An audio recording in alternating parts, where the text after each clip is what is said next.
Questions in groups of 3, including from our online audience.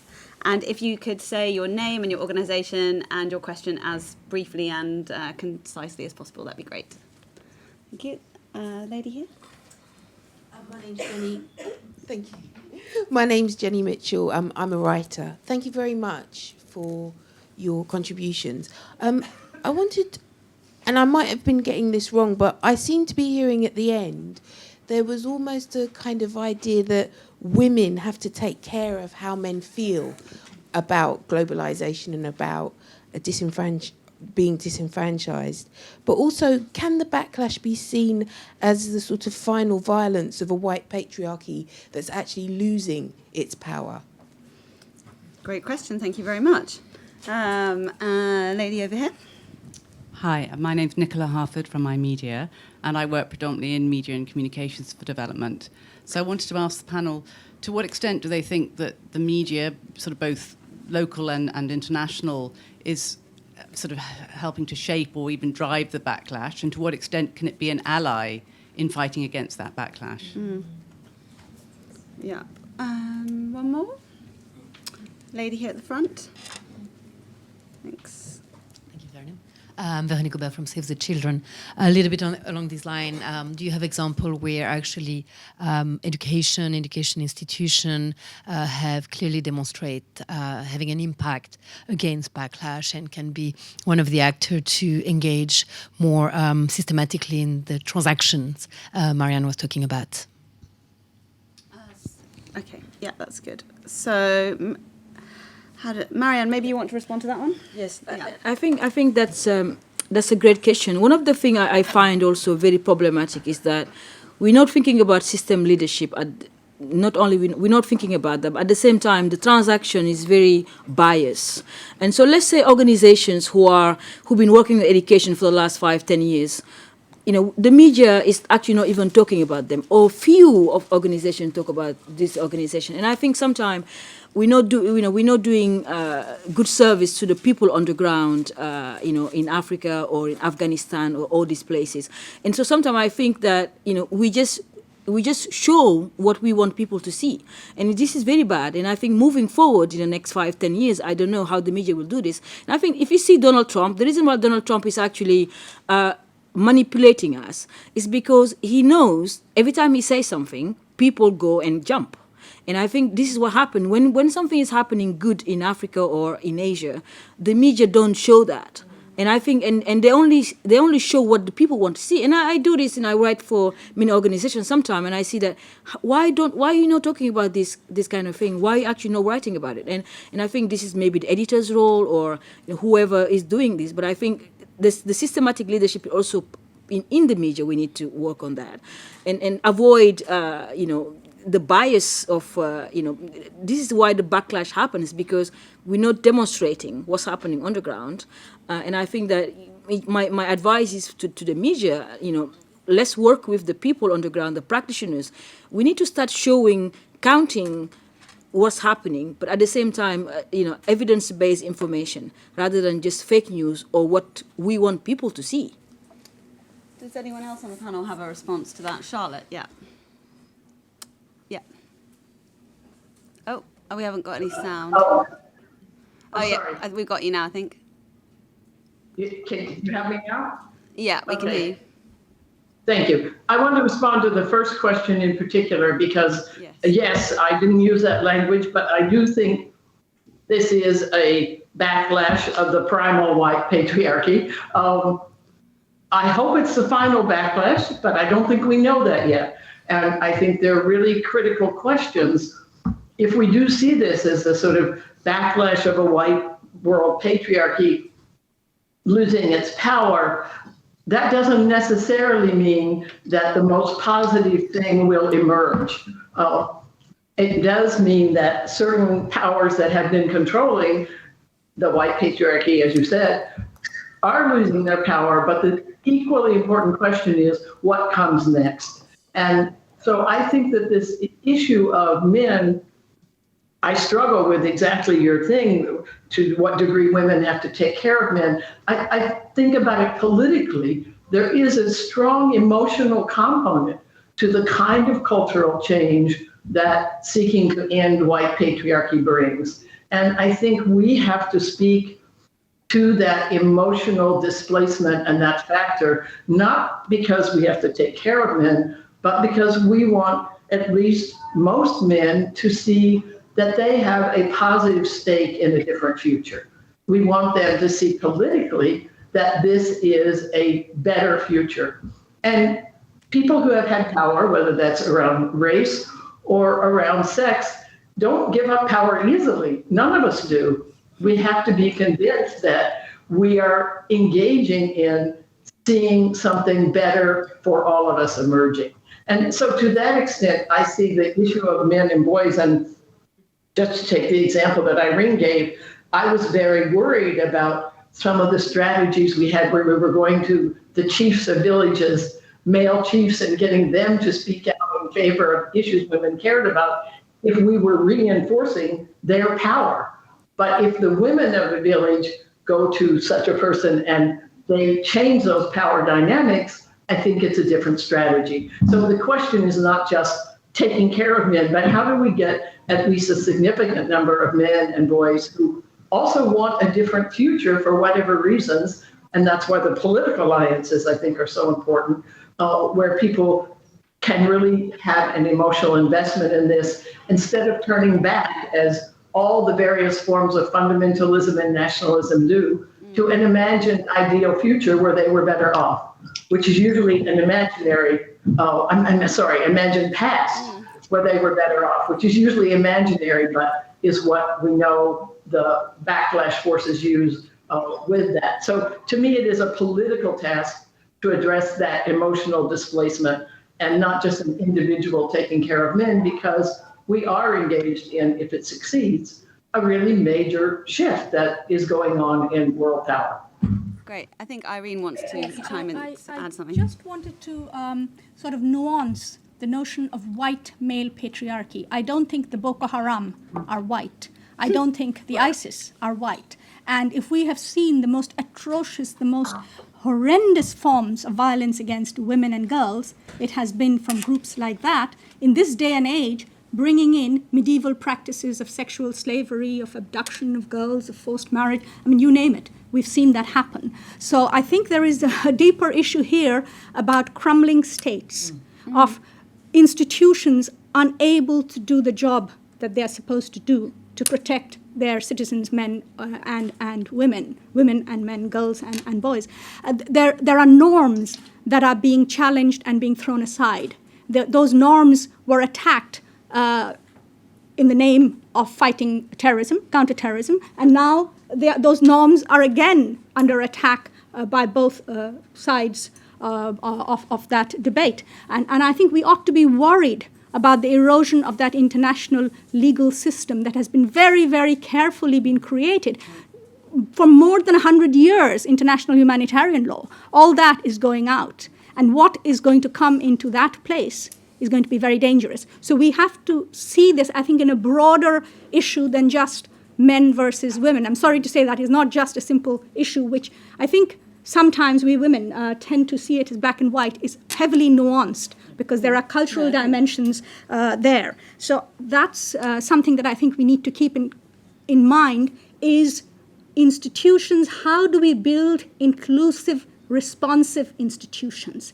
Because that's the way forward, you know, and it will vary because there are some very, very dark forces out there that are pushing back on this. I think that's a very important point. Thank you, Irene.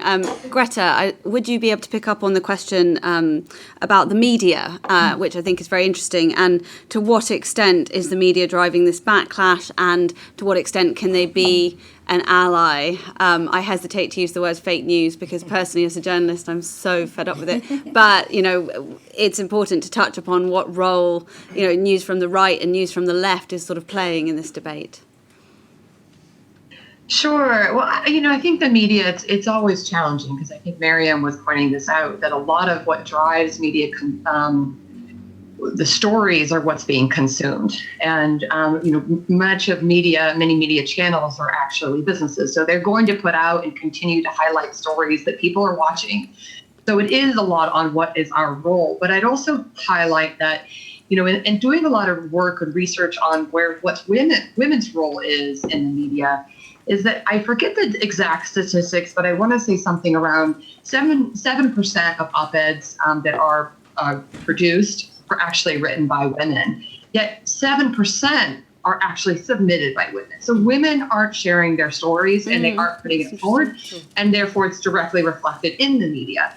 So again, it's important that we continue to write and put the stories out there about the success of women. And how do you create that story and an engaging piece where people want to hear the success? Because I hear this, whether it's on women or any issue, media always gravitates towards the more,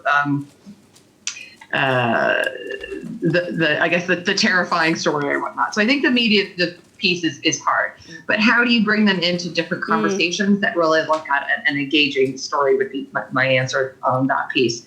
On the education component as well.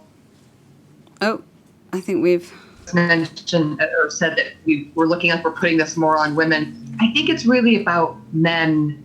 Really, it's for both. I would echo what Irene said and try to look at what's going to be coming down in the future. So with the continual development of technology and innovation, there's going to be an increased loss of jobs as things begin to become more productive. So, for example, in the United States, one of the largest employers of men is truck drivers. If that all of a sudden becomes a job that's eliminated, and we're not looking at, again, how are we creating the next level of job that engages men, there will continue to be this dynamic of not being included or what's my economic opportunity, which leaves an opening for additional backlash. So I think it's important about how we look at the future, how we're educating both men and women and bringing them into the discussion and making sure that as we're educating girls and women for the next generation of jobs, that we're also thinking about how we're providing those opportunities for men as well. And then just to the education, what we've seen across the board on bias or on it could be on any particular issue. When you sit down and you really make people aware of what the particular issue is, and then you give them steps on how they can address it, you do see an impact in terms of making that change and that shift. I know there was a particular question on, is there an example that you could give on where education really worked in terms of bringing, making a cultural shift? So I know there was some examples in India and doing street plays with both young boys and girls on how to the impact of gender-based violence. There's a number of different examples there. And I think Irene maybe has something she wants to pick up on too, so I'll stop there. Thank you very much, Greta. I'm actually going to take some more questions from the floor, I think. Yes, the lady here. Hello, I'm Kate Bird from ODI. I would just like to come back to Irene on her comment about the backlash in crumbling states and sexual and gender-based violence in crumbling states. I absolutely agree that there's the need to build inclusive institutions. But I would challenge that it's only happening in crumbling states. I think that sexual and gender-based violence is endemic. It is found all over the world, in all the countries that I've done field work in, looking at women's economic empowerment. Men use violence to try to control women and to try to determine what women do, to contain their voice, to limit their agency, and to limit the extent to which they're economic actors. And I think the challenge for us is to identify how to push back against the backlash and ensure that women can maintain and forward their position as independent economic actors. What is the best way of doing that? And I think that's a really challenging question. Is it about structural change, society-wide structural change, that changes the nature of the engagement, the nature of the debate, changing the constitution, changing laws, challenging customary norms, challenging patriarchy at its root? Or is it about individual targeted interventions to enable individual women to become educated, to gain access to a business, to access financial resources, to grow that business, to employ people, to own assets, to be able to be free to sell those assets, to mortgage those assets, to be free to spend the money themselves in the way they choose. Okay, that's great. We're going to take 2 more questions, but thank you for your comment. That was great.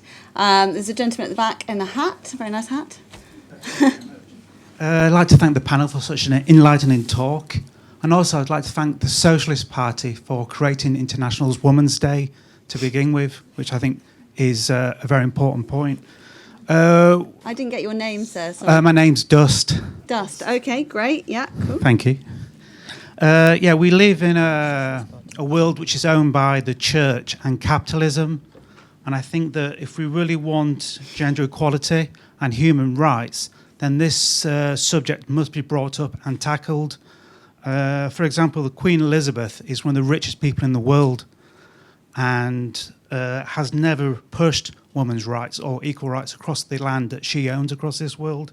Okay. So I think that religion needs to be addressed and how they dominate political institutions. And I think without this or this on the agenda, then there can't be that much progress made in the world of human rights. Thank you very much. Okay, thanks. That's great. We'll try and get a hotline to the Queen, I think. Next question as well. One more. Lady there with the blonde hair and glasses. Hi, my name is Isabel. I'm a student from the LSE. I just have a quick question for the panel on your opinion of using quotas to get more women into businesses, and is that going to hinder us once we're there because they're not on meritocracy, we're there for a quota, or is it actually a fantastic means to start getting women in the workplace until we come up with a better option, or is there already a better option? Thank you. Yeah, important question. Thank you very much. Okay, so I think, Miriam, you wanted to respond to the question about crumbling states, and maybe Irene, you want to come on that as well. I also think the gentleman that just mentioned something about religion, I think he's got a point. And if you see religion, for example, in Africa, where you know, the part where every time I go and see something, and I think that especially churches. So now we're teaching women how to code in churches, and I think that the place of gathering. But I think also there is a problem with religion in many states. And I think we should start addressing that because it's definitely hurting women on the ground. I just wanted to mention that. And thank you for posing the question. And I think you are right. I really like your question. For example, internet. Just let's take internet in Africa. Internet in Africa is becoming a violence thing now. So you have young women in Senegal who are Muslim, and the husbands now, they can block their mobile phones. They can stop their credits. They can actually stop them using Facebook. So I was organizing an event the other day in Tanzania, and the young lady came and see me and said, my dad don't want me to use mobile phone. Actually, just saw very quickly your event on Facebook. That's why I came. And I said, why did you come? He said, I just want to be free. I just like what you do, and I want to come and see you. But I have to go very, very quickly now. I can't stay. And please don't tell anybody I was here. And this is like a 20, 30 years old woman. And so I think that we need to also, you are right, I do agree on policies, changing policies on the ground. And I think that's what I Am the Code is trying to do, making sure we change policies on the ground. But also make sure that when we talk about internet for all, everybody wants people to get internet in emerging countries. But we're not thinking about the consequences and what's going to happen in the future. So if that young woman can have access to the internet or can have access to her mobile phone, or she's getting married and she can't talk to her friends because she doesn't have a credit and her husband is using violence, I think we need to start thinking about that. I've seen exactly what you said in a couple of places in Africa, and I'm worried that we want them to have access to the internet, have access to mobile phones, but we're not thinking about the violence that that could bring. Irene? Yes. When I fully agree with you that sexual and gender-based violence is a global problem. It's not trapped in any particular part of the world. However, there are some dark forces. Let me put it this way. In crumbling states, it's much harder for institutions or for strategies to be developed to address them than in strongest states. Now, what I think you have a great question there about whether there should be systemic changes or whether there should be individual focus. Obviously, the answer is both, because you need a top-down, bottom-up strategy to address these situations. And I'll give you one very clear live example from my own country, Bangladesh. I sit on the board of an organization called BRAC. You might have heard about it. Yeah, a large microcredit organization, development organization in Bangladesh. And of course, it provides microfinance to women, almost entirely to women.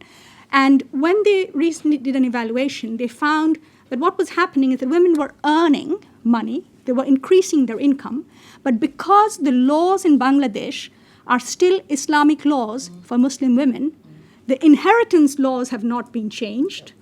The property, so the women could not inherit property. That was actually a barrier to their progress. They were earning income, but they could not pass it on to their daughters.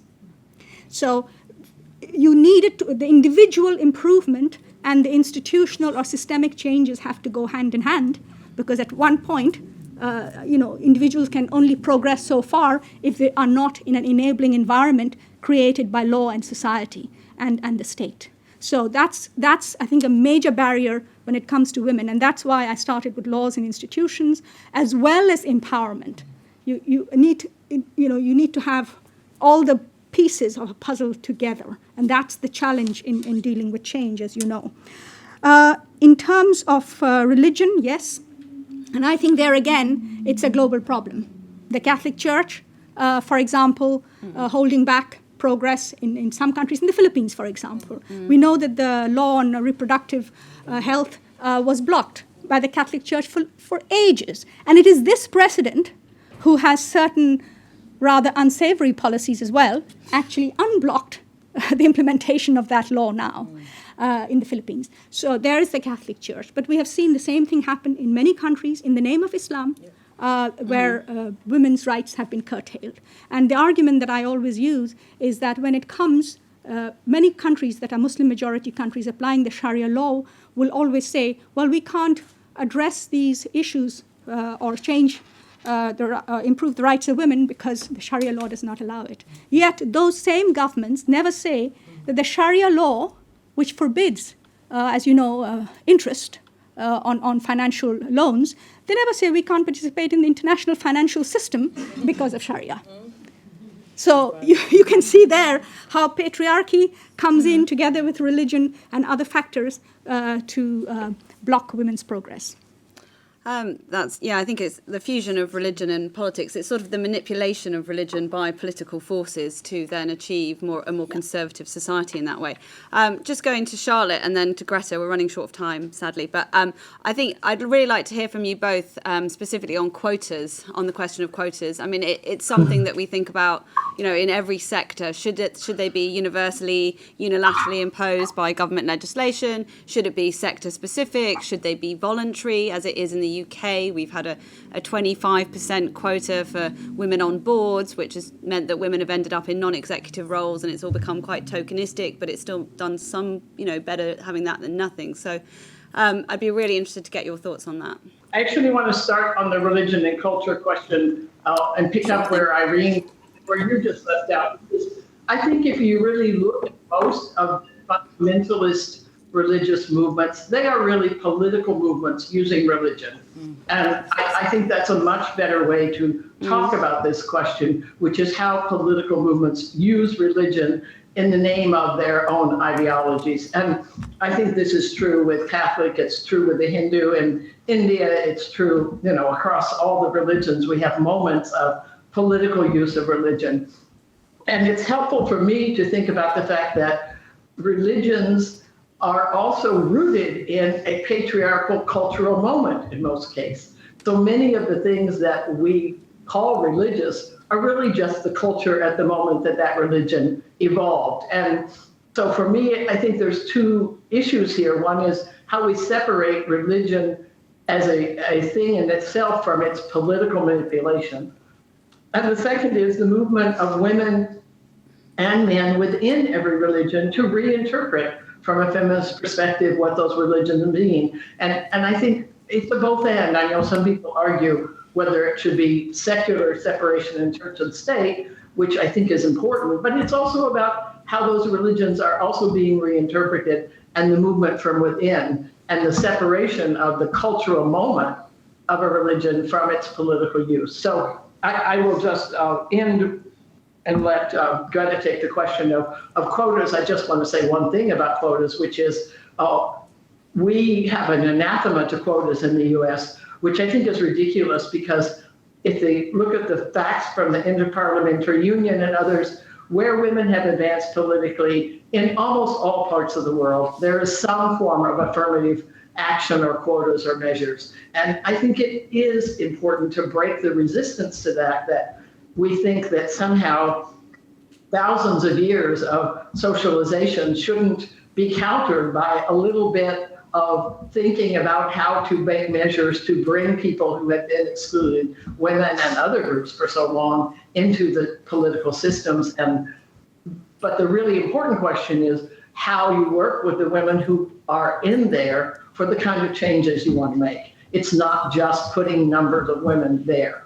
It's about how that changes the way we see representation, and the fact that you don't have democracy and representation if so many people, women and others, are excluded from that process. So I am very much opposed to the way the US thinks about quotas, which is very anti-quota, and think that we could learn from many parts of the world for how to use them creatively, not as the answer, but as a tool, as you said. Thank you. Thank you very much, Charlotte. We're very short on time, so Greta, it'd be really good to get if you can, one sentence response on quotas.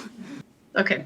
So ultimately, I think that it's really important about targets. I think that quotas, again, it's always different contexts in any country. And ultimately, you have to have the buy-in from the leadership and support, because if you do have women that are there, if the organization is not bought into their involvement and their leadership and supportive in their involvement, then they can still find ways to exclude them. So it needs to be not just about quotas and placing women there, but looking at how any organization or country really looks at they set a target, a goal, a message, and provide the support that enables women to get there. So that would be kind of my end comment on that, is that I think that setting strong targets to be measured are important across any organization. But I do think that proactive measures need to be taken, as Charlotte was mentioning, because if you just let it be for people to rise up because of their hard work and achievements, we'll never get there. So. Great, thank you very, very much. And that brings our discussion to a close. I think it's been extremely productive and definitely helped refocus the sort of feminist debate on the global issues that really, really matter. So thank you to our brilliant panel, and thank you all for coming today as well, and for your questions. It's been a real pleasure, thank you. There will be a reception. Yes, there will be a reception with wine. Sorry, I nearly forgot the most important part.